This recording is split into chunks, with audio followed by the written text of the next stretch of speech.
Hi, and welcome to Living My Faith, where we spotlight those individuals that are really living for the kingdom. I'm James Fenimore, and joining me as always is Dr. Chuck Coker. Dr. Chuck, how you doing? Well, I'm doing great today. I'm so excited about having my friend Paul here today. Paul's been an inspiration to me for a number of years and even helped me set up a disciple group location at one time. So, Paul, tell us about the experience that brought you to the place of being involved, not just with the Boys and Girls Club here in Jacksonville, but down in Panama. Well, thanks for those kind words. I appreciate that. That's nice. As far as the Boys and Girls Club goes, I was a club kid growing up in New York. A lot of people don't know about that. We lived in Harlem in the projects, and then from there we moved to Queens, Richmond Hill, Queens, and that's where I was first exposed to the Boys and Girls Club. We lived right around the corner from it. My brother and I went from when I was 6 to about 13 years old. Just made a big difference in our lives. And then fast forward about 30 years later, this opportunity came up, and it was pretty much God telling me, now's your time to give back. So I've been the CEO of the Boys and Girls Clubs in Northeast Florida for the last 11 years now. And we've been able to grow from 12 clubs to 59 clubs. Wow. And a camp in Hilliard, Florida. We're the fastest growing Boys and Girls Club in the country. So it's really cool. That's amazing. So I bet that provides you with some amazing opportunities to share the gospel and live out your faith with these young people. Absolutely. It's not just with the young people, but with the staff. I have 750 employees, and we've been voted the best place in Jacksonville to work for a large employer for the last 3 years. So that means a lot. And it's all part of the Boys and Girls Club. Obviously is a great organization, and it gives these kids all of the things that they need. But at the end of the day, you don't remember whether there was a ping pong table there or a pool table. You remember the person that we put in front of you. And if that's a loving, caring adult, we've done our job. I mean, that's really what it boils down to. So has there been a scripture that has inspired you through this process? There's been a bunch, but I like, it's John 2:5, where that was at the wedding at Canaan, and Mary said, just do what he says. Yeah. Okay. And if you keep it just as simple as that, I mean, there's a lot of scripture, a lot of beautiful things out there, but I like to keep things real simple, and it's just do what he says. And I believe that we're doing what he says, and we're living that life. What advice would you have to share with the people that you work with and these young people that you feel is going to help them move along their path? Listen more than you talk.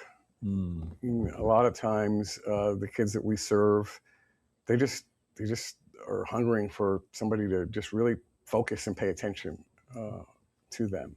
They don't necessarily get that at home. 95% of the kids that we serve come from single parent households. They're on free and reduced lunch. So it's tough. It's tough out there. Earlier you mentioned Panama. I want to be clear. We're not talking about Panama City Beach here, although that could use the gospel too. We're talking about Panama, the country. So what made you want to go into Panama? Well, Panama, that's a whole different story. That's I'm part of the Church of 1122, and they ask you that if you believe you're a member of this church, we ask that you go on a mission trip within the first 3 years. So my wife's a big rule follower, and 2 years, 11 months, we're on a plane to Panama. And I was against it. I was like, there's enough kids right here. We don't have to go all the way to Panama to serve kids. We're doing it here. So happy wife, happy life. We're there, we're flying. And it's not Panama City. Panama City is like Fort Lauderdale, skyscrapers all over the place. That's not where we are. From there, you take a plane to David, and then from there, it's an hour and a half up into the mountains. It's in a little town called Quezon. Quezon doesn't have a traffic light. It has 3 speed bumps. It has a little police station, a small school, and 2 or 3 stores that look like a Gate gas station. They're the size of a Gate gas station. They don't look anything like a Gate gas station. And they've got all kinds of, they've got food in there, tractor supplies, feed for the animals. You got dead chickens, live chickens. They got all that stuff. So I'll never forget the first morning that we were there, because we got there late, at like 1 o'clock in the morning. So the first morning, there's about 30 of us. So they separate the guys and the girls, and you're in like a bunkhouse, if you will. and we're all there for General Assembly. And the first question they ask is, who speaks Spanish? And I'm in the back of the room with my arms crossed, and my wife says, he does. So right from there, I was front and center, and it just changed my life. When I went there, when you see people living in a home the size of a one-car garage, an entire family, dirt floors, bamboo walls with a piece of plastic on top, it changes you. And for me, like those little kids, they look like me and my cousins and my family growing up, and the older people look like my aunts and uncles. And it was just, I never felt the presence of God more there than I have any place else. And that's why I continue to go back. It's just amazing. Absolutely amazing.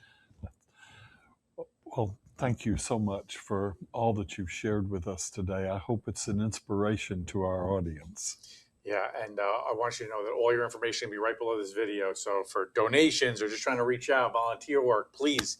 This is clearly a very important thing that you guys got going. Boys and Girls Club not only has a reputation, but look at the people behind it. I mean, that I think is the most incredible thing. And so you hear the Boys and Girls Club, you know the recognition, but now you get to meet the face behind the Northeast Florida chapter. And I mean, what a face. This is incredible work you're doing. We can't thank you enough for that. So thank you so much for joining us today. Appreciate it. For Dr. Chuck Coker, I'm James Fenimore. This has been Living My Faith, and we can't wait to see you next time.